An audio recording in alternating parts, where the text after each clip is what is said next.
गीता सत्संग में आप सभी का स्वागत। जहां हम भगवत के विश्व रूप के दर्शन करने की ओर अग्रसर हैं अर्जुन के साथ।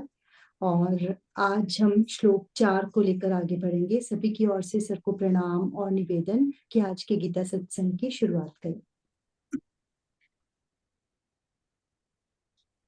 ॐ वसुदेव सुतं देवं कंस चाणूरमर्दनं देवकी परमानंदं कृष्णं वंदे जगद्गुरुं। सभी को बहुत बहुत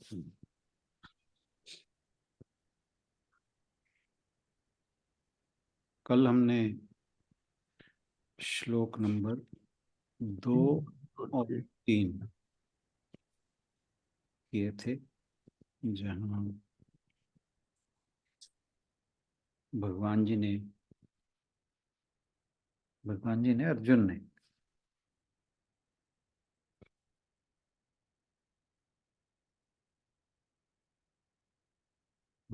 अर्जुन दूसरे श्लोक में भगवान से कहता है कि मैंने, हे कमल नयन, किस प्रकार भूत जगत की उत्पत्ति, पालन और प्रलय यानी विनाश किस प्रकार आपके ही विस्तार का एक स्वरूप है, और मैंने आपका अव्यय महात्म भी सुना। और फिर दूसरे श्लोक में वो तीसरे श्लोक में कहता है कि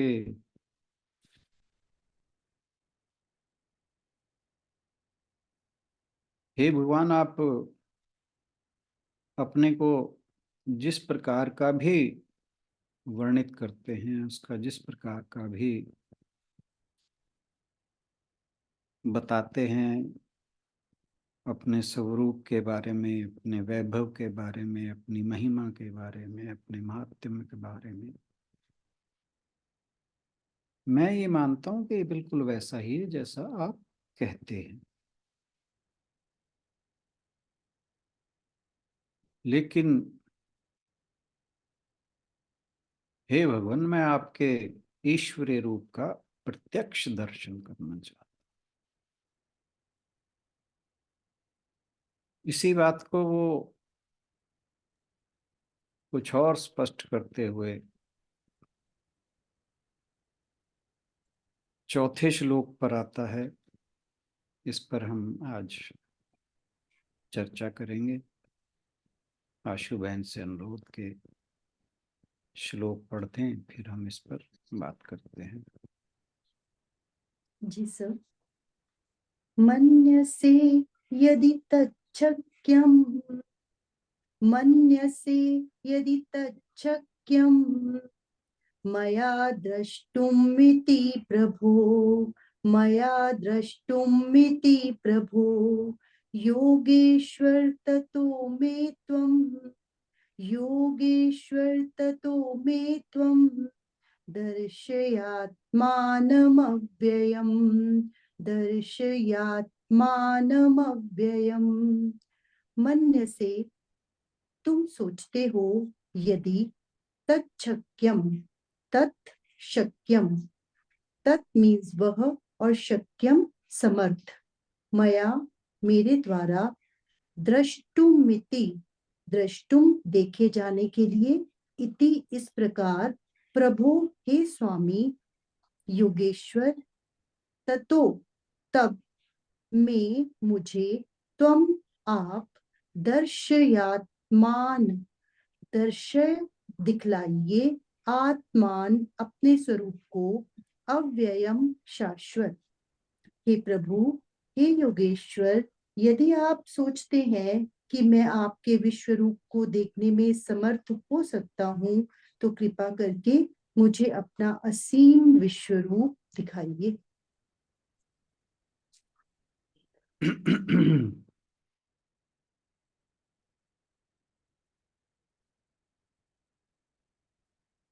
यह जानना एक बात है कि जो शाश्वत आत्मा है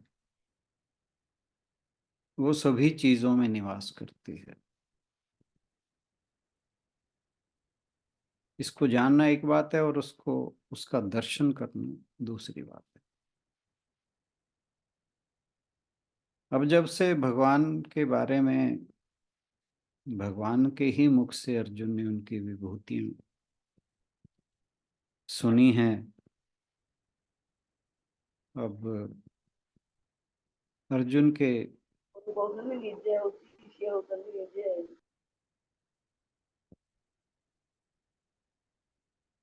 अर्जुन के मन में अब भगवान के लौकिक रूप, उनके दृश्य दिव्य के दृश्य अवतार को देखना चाहता है कि वह ईश्वर कैसे इस पूरे विश्व के, इस पूरे ब्रह्मांड के विस्तार के रूप में काम करता है। इस श्लोक में अर्जुन कहता है कि हे भगवान, मन्यसे यदि तच्छक्यम मया दृष्टो मिते प्रभु, यदि आप सोचते हैं कि मैं इसको देखने के लायक हूं, वो यह नहीं कहता कि आपको ये करना ही होगा, आपको मुझे अपना स्वरूप दिखाना ही होगा,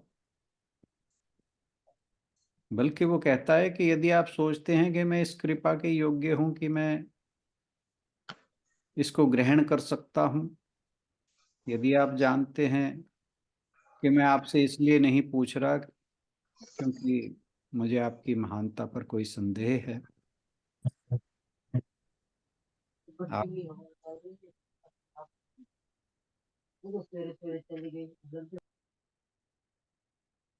आप निर्माता हैं, आप विनाशक हैं, आप इस ब्रह्मांड के संरक्षक हैं, आप स्वयं को उससे बेहतर जानते हैं जितना मैं आपके बारे में जानता हूं, और मैं स्वयं के बारे में जानता हूं। योगेश्वर ततो मे त्वं दृश्यात्मानम अव्ययम। हे भगवान, हे योगियों के योगी योगेश्वर, फिर मुझे आप अपना अविनाशी अनंत रूप दिखाओ। आप संपूर्ण योगों के अधिपति हैं, सर्व समर्थ प्रभु हैं। यदि आप मुझे इस योग्य समझें तो मुझे अपने विराट स्वरूप में दर्शन देने का अनुग्रह करें। अर्जुन के कहने का अभिप्राय है कि यदि आप मुझे अपना वास्तविक स्वरूप प्रदान करने योग्य मानते हैं, यदि आप समझते हैं कि मैं तैयार हूं, तो फिर ऐसा नहीं कि आप ऐसा नहीं कर सकते। हाँ, यह भी अवश्य है कि यदि आप ऐसा नहीं करते हैं तो भी मुझे इससे कोई अंतर नहीं पड़ेगा। यानी यदि भगवान अर्जुन को अपना ब्रह्मांडीय रूप नहीं दिखाते हैं तो इससे भगवान के प्रति उसके श्रद्धा में कोई अंतर नहीं आएगा। उसका पूर्ण विश्वास है कि श्री कृष्ण स्वयं भगवान है, उनके अलावा और कुछ नहीं है। अर्जुन कहता है कि मैं आपसे एक मनुष्य के रूप में पूछ रहा हूं, मैं आपसे इसलिए पूछ रहा हूं क्योंकि यह सिर्फ एक आवेग है जो मेरे भीतर जग गया है। और क्यों जगा है ये आप जानते हैं। 10वें अध्याय में जो उसने भगवान की 82 82 विभूतियां सुनी हैं, उनसे अर्जुन जो है वो पूरी तरह भाव विवल हो गया है और उसके अंदर एक आवेग जग गया है जिससे वह जानना चाहता है कि भगवान का स्वरूप कैसा है, उनका ब्रह्मांडीय स्वरूप कैसा है। लेकिन वो बड़ा सावधान है। वो यह नहीं कहता कि आप मुझे अपना रूप दिखाइए, बल्कि वह कहता है कि यदि मैं इस रूप को देखने में सक्षम हूँ, योग्य हूँ, तभी आप दिखाइएगा, नहीं मुझे इससे कोई अंतर नहीं पड़ता। भले ही आप मुझे नहीं दिखाते हैं, भले ही आप मुझे इस रूप को प्रदान नहीं करते हैं, मेरी श्रद्धा में इससे लेश मात्र भी कमी नहीं आएगी। अर्जुन के अंदर एक तीव्र भाव है, एक भक्त के हृदय की लालसा है। विचार यह है कि अमूर्त आध्यात्मिक सत्य को एक दृश्य वास्तविकता भी जाननी चाहिए। योग ना केवल ईश्वर से उत्पन्न होता है, बल्कि वह योग्य साधकों को इसका प्रदाता भी है। योगेश्वर का अर्थ है उसने इस ब्रह्मांड को, उसने इस ब्रह्मांड में एक को अनेक कैसे बनाया, वह है योग शक्ति। यह ईश्वर का महान योग है, एक से एक हो जाना, अनेक रूप में प्रकट हो जाना, और फिर भी एक अनंत परमात्मा के रूप में वे बने रहे। इसे ही भगवान की योग शक्ति कहा जाता है, और वे इस योग के स्वामी हैं। उस पर गीता बार बार जोर देती है। महाभारत के एक अन्य अनुच्छेद में भी ईश्वर की इस योग शक्ति को बार बार दोहराया गया है। बनाना, रक्षा करना, हटाना, छिपाना और प्रकट करना, ये 5 दिव्य कार्य हैं जिन्हें भगवान सदैव जारी रखने के लिए प्रसन्न होते हैं। इन 5 में से ब्रह्मांडीय रहस्य उद्घाटन की महिमा वह है जिसकी झलक पाने के लिए अर्जुन प्रार्थना कर रहा है। आध्यात्मिक दृष्टि प्रदान करना भी अनुग्रह का एक कार्य है जो योगेश्वर से आता है। व्यक्तिगत आत्मा का स्वयं के साथ पहचान करना ही योग है। जो योग्य आध्यात्मिक साधक को पहचान की यह अनुभूति प्रदान करता है, वही योगेश्वर है। हालांकि व्यक्तिगत इच्छा को महत्व देना भक्त का मार्ग नहीं है। हमने ये 5वें, 6ठे, 3, 4 अध्याय में भी पढ़ा है कि मनुष्य को इच्छा रहित होना चाहिए, अपनी इच्छाओं को नियंत्रण में रखना चाहिए। तो जो व्यक्तिगत इच्छा है किसी भी साधक की, किसी भी भक्त की, उसको महत्व देना जो भक्त का मार्ग है, भक्ति का मार्ग है, उसमें नहीं आता। एक भक्त जो है वो अपनी इच्छा को भगवान की इच्छा के अधीन कर देता है। इसी दृष्टिकोण के अनुरूप अर्जुन प्रार्थना करता है कि यदि भगवान सोचते हैं कि वह इसके योग्य है, तो उसे ईश्वर के ब्रह्मांडीय रूप का दर्शन दिया जाए। कहा जाता है कि सिहिनी शेरनी का दूध सोने के पात्र में ही दूहा जाता है, साधारण पात्र में नहीं। विराट सत्य का दर्शन करने की पात्रता भी इसलिए होनी ही चाहिए। परमात्मा का रूप तो सर्वत्र सदा ही विद्यमान है। हमें दिखाई इसलिए नहीं देता कि हमारी पात्रता नहीं। यूं तो हम सभी अपने आप आने बैठे हैं और चाहते हैं कि हमें भगवान के दर्शन हो जाए, किंतु यदि थोड़ा अपने अंदर, अपने भीतर झांक कर देखें तो पता चलेगा कि हमारी भगवत दर्शन की इच्छा जो है झूठी है। हम जब भगवान के सम्मुख होते हैं तो पाएंगे कि हमारा मन इच्छाओं से भरा रहता है, कभी धन की, कभी पद की, कभी संतान की, कभी कुछ और। ऐसा कब हुआ कि हमें केवल शाश्वत सत्य चाहिए, उसके अतिरिक्त और कुछ नहीं। फिर हम जो चाहते हैं हमें वही मिल जाता है। हमने भगवान को चाहा ही कब है? हमारे लिए भगवान तो एक सीढ़ी है जिस पर चढ़कर हम सब वही प्राप्त करना चाहते हैं जिसे अनादिकाल से हम सुख का स्रोत मानते रहे, पर वास्तव में जो है तो दुख का स्रोत। चक्षु ही सत्य मानना एक बात है, जानना एक बात है, देखना कुछ और बात है। श्रुति कहती है चक्षु ही सत्य है। चक्षुर्वम सत्यम। हमने मान लिया कि ईश्वर है क्योंकि हमारा जन्म ईश्वरवादी कुल में हुआ था। हमारे कुल, समाज और परिचितों में सभी ईश्वर को मानते हैं, तो हम भी मानने लगे। तो ये तो मान्यता हुई। शास्त्र पढ़े तो ईश्वर के अस्तित्व के समर्थन में युक्तियां पढ़ी, ईश्वर का वर्णन पढ़ा, तो यह ईश्वर का जानना हुआ। जैसे कोई भूगोल की पुस्तक में पढ़कर अमेरिका के बारे में जान ले, किंतु अमेरिका को स्वयं देखने की बात तो कुछ और ही है। इसी प्रकार ईश्वर को देखने की बात कुछ और है। अर्जुन ईश्वर को ही देखना चाहता।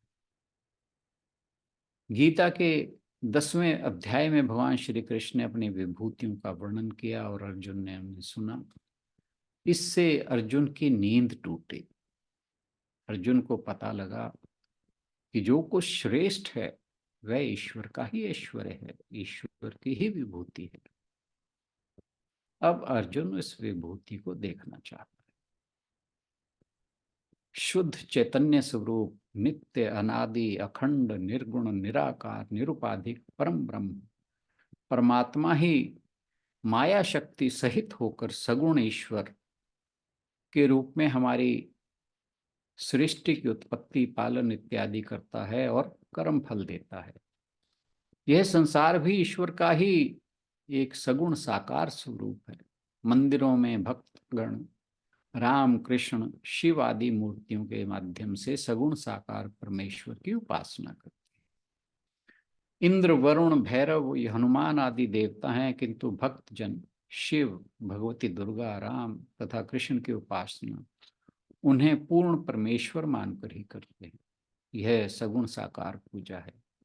राम तथा कृष्ण को परमेश्वर का विशिष्ट एवं पूर्ण अवतार माना गया है तथा अन्य अवतारों को भी आंशिक अवतार कहा गया है। निर्गुण निराकार परम ब्रह्म परमात्मा को ज्ञान द्वारा प्राप्त होना सर्वोपरि है, किंतु वह कठिन है। सगुण एवं सगुण साकार परमेश्वर की भक्ति सहज, सरल, सुलभ और व्यवहारिक है तथा भक्ति के माध्यम से ज्ञान का भी आविर्भाव हो जाता है। भक्ति चित्त को शुद्ध एवं निर्मल कर देती है तथा चित्त शुद्धि होने पर अनायास ही ज्ञान का उदय हो जाता है। भक्ति कर्म योग के अंतर्गत होती है। सगुण परमेश्वर की भक्ति से निर्गुण परमात्मा का ज्ञान हो ही जाता है। अवतारवादी कहते हैं कि श्री कृष्ण ने स्वयं को परमेश्वर मानकर ही गीता का उपदेश किया है तथा अर्जुन ने उन्हें परमेश्वर का अवतार मानकर ही गीता को श्रवण किया है। अवतारवाद को स्वीकार न करने वाले श्री कृष्ण को महान योगी कहते हैं और उनका मत है कि वे सिद्ध योगी के रूप में भगवान के साथ एकात्म होकर ही बोल रहे हैं तथा विश्व रूप दिखा रहे हैं। देश विदेश में अधिकांश विद्वान तथा साधारण जन राम और कृष्ण को परमेश्वर का अवतार ही मानते हैं। उन्हें अवतार मानकर ही विश्व रूप दर्शन का आनंद प्राप्त किया जा सकता है। गांधी जी कहते हैं, भक्तों को यह अध्याय बहुत प्रिय है। इसमें दलीलें नहीं बल्कि केवल काव्य है। इस अध्याय का पाठ करते हुए मनुष्य थकता नहीं। संत ज्ञानेश्वर इसे शांत तथा अद्भुत रस का अद्भुत सम्मिश्रण कहते हैं। संत ज्ञानेश्वर ने इस अध्याय की टीका में सुंदर काव्य का सर्जन किया है। इस अध्याय में तर्क छोड़कर भक्ति रस का आनंद लेना ही उचित है। संत ज्ञानेश्वर इस श्लोक पर अपने विचार व्यक्त करते हुए कहते हैं, अर्जुन कह रहा है कि परंतु हे नारायण, इस विषय में एक शंका है। यह बात स्वयं मेरी समझ में नहीं आती कि आपके विश्व रूप का दर्शन करने की पात्रता मुझ में है या नहीं। हे देव, यदि आप मुझसे यह पूछें कि यह बात तुम्हारी समझ में नहीं आती, तो मैं आपसे पूछता हूं कि क्या कोई रोगी स्वयं ही कभी अपने रोग का निदान कर सकता है? और मेरी इस इच्छा की उत्सुकता इतनी प्रबल है कि उसके सामने मैं यह बात भी भूल जाता हूं कि इस इच्छा के अनुरूप मुझ में योग्यता है भी या नहीं। जिस प्रकार किसी प्यासे आदमी के सामने स्वयं समुद्र भी रख दिया जाए तो वह कभी बस नहीं कहता, उसी प्रकार इस प्रबल इच्छा के फेर में मैं अपने आप को संभाल नहीं सकता। इसीलिए जिस प्रकार केवल माता ही जानती है कि मेरे छोटे बालक में कितनी योग्यता है, उसी प्रकार हे जगदीश्वर, आप ही मेरी योग्यता का विचार करें और तब मुझे विश्व रूप के दर्शन कराना आरंभ करें। हे देव, आप इतनी कृपा अवश्य करें, और नहीं तो यही कह दें कि तुम्हारी इच्छा पूर्ण नहीं हो सकती। यदि किसी बहरे के सामने व्यर्थ ही संगीत के पंचम स्वर का आलाप किया जाए तो भला उसमें उसे क्या सुख हो सकता है? क्या केवल चातक की प्यास बुझाने से के बहाने से मेघ सारे संसार के लिए यथेष्ट वर्षा नहीं करता? परंतु यदि वह वर्षा भी किसी चट्टान पर हो तो वह व्यर्थ ही जाती है। यह बात नहीं कि चंद्रमा केवल उतनी ही चंद्रिका का विस्तार करता हो कि जितनी चकोर के लिए आवश्यक होती है, और दूसरों को उसके वंचित कर रखा जाता हो। परंतु यदि किसी के आंखें ही ना हो तो उसके लिए चंद्रमा का वह प्रकाश व्यर्थ होता है।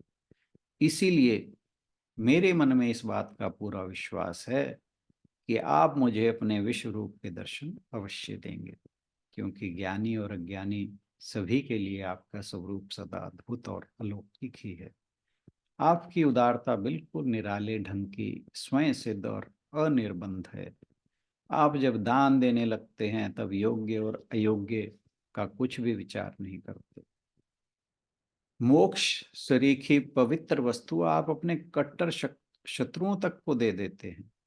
वास्तव में मोक्ष प्राप्त होना कठिन है, परंतु वह भी आपके चरणों में लगा रहता है, और इसीलिए आप उसे जिधर भेज देते हैं वह उधर ही चला जाता है। जो पूतना राक्षसी आपको अपना जहर मिला हुआ दूध पिलाकर मार डालने के लिए आई थी, उसे भी आपने सनक आदि सनत कुमारों की भांति सायुज्य मुक्ति का मधुर स्वाद चखाया था। फिर हमारे राजसूय युग में यज्ञ में त्रिभुवन के सभासद मंडल के सामने जिसने सैकड़ों प्रकार के दुष्ट वचन कहकर आपकी अप्रतिष्ठा की थी, उस महादुष्ट अपराधी शिशुपाल को भी हे गोपाल कृष्ण आपने आत्म स्वरूप में मिला लिया था। उस उत्तानपाद राजा के पुत्र की ध्रुव अक्षय पद पाने की इच्छा कहाँ थी? वह तो वन में केवल इसलिए गया था ताकि मुझे अपने पिता की गोद में बैठने की योग्यता आ जाए, परंतु आपने उसे स्वयं ध्रुव पद प्रदान करके चंद्रमा और सूर्य से भी चढ़कर श्रेष्ठ बना दिया। इस प्रकार दुख से ग्रस्त लोगों की बिना आगा पीछा सोचे उदारता पूर्वक कृपा दान देने वाले एकमात्र आप ही हैं। अजामिल ने केवल अपनी माता के कारण अपने नारायण नामक पुत्र को पुकारा था, परंतु उसके नारायण नाम उच्चारण करने के बदले में ही आपने उसके पापी चरित्र की ओर ध्यान न देकर आपने उसे मुक्ति पद प्रदान कर दिया। जिन भृगु ऋषि ने आपकी छाती पर लात मारी थी, उनकी लात का चिन्ह आप अब तक भूषण के समान धारण करते हैं, और आपके शत्रु शंखासुर का शरीर जो शंख है उसे आप अपने हाथ में बड़े आदर से धारण करते हैं। इस प्रकार आप अपकार करने वाले का भी उपकार करते हैं। आप अयोग्य के प्रति भी अपनी उदारता दिखाते हैं। आपने पहले तो राजा बलि से दान मांगा, फिर स्वयं ही उल्टे उसके द्वारपाल बन गए। जो वेश्या कभी आपकी भक्ति नहीं करती थी, यहाँ तक कि आपका कभी नाम भी नहीं सुनती थी और केवल अपने मनोविनोद के लिए अपने तोते को राम राम कहना सिखला दिया, उसे भी केवल इस नामोच्चारण के निमित्त ही आपने वैकुंठ का सुख प्रदान करने का सुभिता कर दिया। इस प्रकार केवल झूठे बहाने निकालकर आप अपनी इच्छा से ही बलपूर्वक मुक्ति पद का दान बहुतों के पल्ले बांध देते हैं। फिर भला वही आप मेरे लिए अपनी उदारता छोड़कर दूसरे प्रकार का व्यवहार कैसे करेंगे? जो कामधेनु अपने दूध के प्रभाव से ही सारे संसार के संकट दूर करती है, क्या स्वयं उसके बच्चे कभी भूखे रह सकते हैं? इसीलिए मैंने आपसे जो कुछ दिखलाने की प्रार्थना की है, हे देव, इसमें कुछ भी संदेह नहीं कि वह आप मुझे अवश्य दिखलाएंगे, परंतु हाँ, पहले आप उसे देखने की पात्रता मुझ में उत्पन्न करें। यदि आप समझते हो कि मेरी आंखों में वह विश्व रूप देखने का सामर्थ्य है, तो आप मेरी वह कामना अवश्य पूरी करें। जब अर्जुन ने इस प्रकार की खरी खरी और स्पष्ट प्रार्थना की, तब षड्गुणों के ऐश्वर्य से संपन्न वे श्री कृष्ण धैर्य धारण ना कर सके। श्री कृष्ण केवल दया रूपी अमृत से भरे हुए मेघ थे और अर्जुन मानो समीप आया हुआ वर्षा काल था। अथवा यदि हम श्री कृष्ण को कोकिल कहें तो अर्जुन उनके लिए वसंत काल था। अथवा जिस प्रकार पूर्णिमा के चंद्रमा का पूरा पूरा चमकता हुआ बिंब देखते ही क्षीर सागर आवेश से भरकर उछलने लगता है, उसी प्रकार श्री कृष्ण भी दूने से भी अधिक प्रेम पूर्ण होकर उल्लासित हो गए। फिर चित्त की उस प्रसन्नता के आवेश में दया में श्री कृष्ण ने गंभीर स्वर में कहा, हे अर्जुन, यह देखो मेरा असंख्य अपार स्वरूप। अर्जुन की इच्छा थी कि मुझे श्री कृष्ण के केवल एक ही विश्व रूप के दर्शन हो, परंतु श्री कृष्ण ने अपने उस विश्व रूप में समस्त विश्व दिखला दिए। सामर्थ्यवान देव की उदारता अपरिमित है। किसी को अपनी इच्छा से मांगने के लिए तैयार भर होना चाहिए, फिर वे उस याचक को अपना वह सर्वस्व अर्पित कर देते हैं जो उसकी याचना से 1000 गुना बढ़कर होता है। जिस गुप्त रहस्य के दर्शन भगवान ने शेषनाग की सहस्र आंखों को भी नहीं होने दिए थे, जो गुप्त रहस्य उन्होंने वेदों पर भी प्रकट नहीं किया, जिसका पता उन्होंने लक्ष्मी को भी लगने नहीं दिया, वही रहस्य आज श्री कृष्ण ने नाना प्रकार से प्रकट करके महाभाग्यवान अर्जुन को अपने विश्व रूप के दर्शन करा दिए थे। जिस प्रकार जागने वाला पुरुष स्वप्न अवस्था में पहुंचकर उस स्वप्न का ही हो रहता है, उसी प्रकार श्री कृष्ण भी स्वयं ही इस समय अनंत ब्रह्मांड हो रहे हैं। उन्होंने अपने कृष्ण रूप का बिल्कुल अंत करके और माया दृष्टि का पर्दा दूर करके अपना योग सर्वस्व ही बिल्कुल स्पष्ट और अनावृत कर दिया है। उस समय श्री कृष्ण को इस बात का विचार करने का भी ध्यान नहीं रह गया कि अर्जुन में मेरा रूप देखने की योग्यता है भी या नहीं।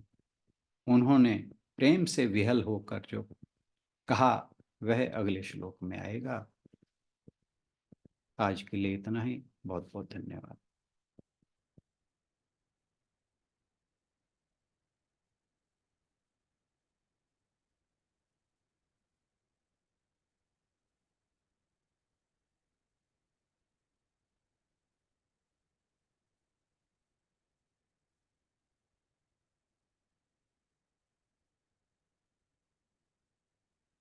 इस श्लोक के प्रति आप अपने कुछ विचार प्रकट करना चाहें तो आपका स्वागत है।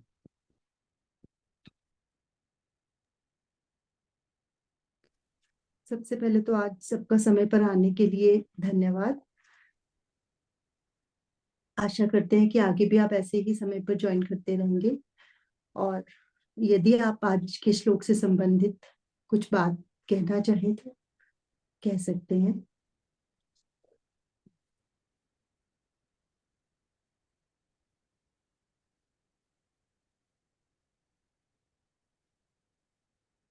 चलिए फिर। हाँ जी। ले तो हम आज क्या नेक्स्ट श्लोक भी सकते हैं, पर वो भगवान जी शुरू करेंगे तो कल से ही शुरू।